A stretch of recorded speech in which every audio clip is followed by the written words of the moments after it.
അതിരപ്പള്ളി മലക്കപ്പാറ അന്തർ സംസ്ഥാന പാതയിൽ കുമ്മാട്ടിപ്പാലത്തിലൂടെയുള്ള ഗതാഗതം നിരോധിച്ചതോടെ ബുദ്ധിമുട്ടിലായിരിക്കുകയാണ് വിനോദസഞ്ചാരികളും പ്രദേശവാസികളും. പാലം തകർന്നതിനെ തുടർന്ന് 6 മാസം മുൻപാണ് ഗതാഗതത്തിന് വിലക്കേർപ്പെടുത്തിയത്. താൽക്കാലികമായി നിർമ്മിച്ച സമാന്തര പാതയും അപകടത്തിലായിട്ടും പാലം പുനർനിർമ്മിക്കാൻ നടപടികൾ ഉണ്ടാകുന്നില്ല എന്നാണ് നാട്ടുകാരുടെ പരാതി. അന്തർ സംസ്ഥാന യാത്രികരും വിനോദസഞ്ചാരികളും ഉപയോഗിക്കുന്ന പ്രധാന പാതയാണ് അതിരപ്പള്ളി മലക്കപ്പാറ റോഡ്. ദിവസേന നൂറുകണക്കിന് വാഹനങ്ങൾ കടന്നുപോകുന്ന റോഡിലെ പ്രധാന പാലമായിട്ടും കുമ്മാട്ടിപ്പാലം അടഞ്ഞുകിടക്കുകയാണ്. 2025 ഒക്ടോബറിലാണ് പാലം അപകടാവസ്ഥയിലായത്. ആദ്യഘട്ടത്തിൽ KSRTC ഉൾപ്പെടെയുള്ള ബസ്സുകൾ യാത്രക്കാരെ ഇറക്കി കടത്തിവിട്ടിരുന്നു.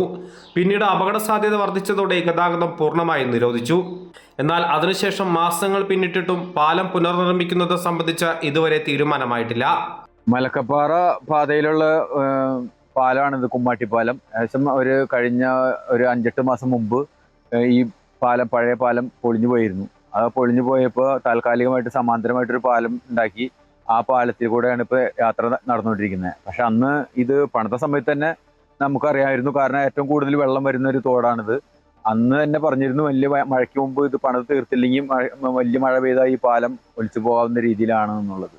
അന്ന് അത് എത്രയും പെട്ടെന്ന് പണിത് തീർക്കും എന്നുള്ള ഒരു വ്യവസ്ഥകളൊക്കെയാണ് പണിതെങ്കിലും ഇതുവരെ നടന്നില്ല. ഇപ്പം ഇന്നലെ ഒരു ചെറിയൊരു മഴ പെയ്തിട്ടുള്ളൂ.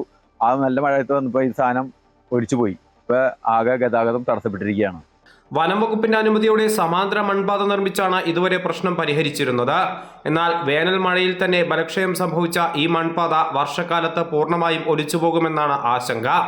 ഇത് മലക്കപ്പാറയിലേക്കുള്ള മുഴുവൻ യാത്രക്കാരെയും ബാധിക്കുമെന്നും നാട്ടുകാർ പറയുന്നു.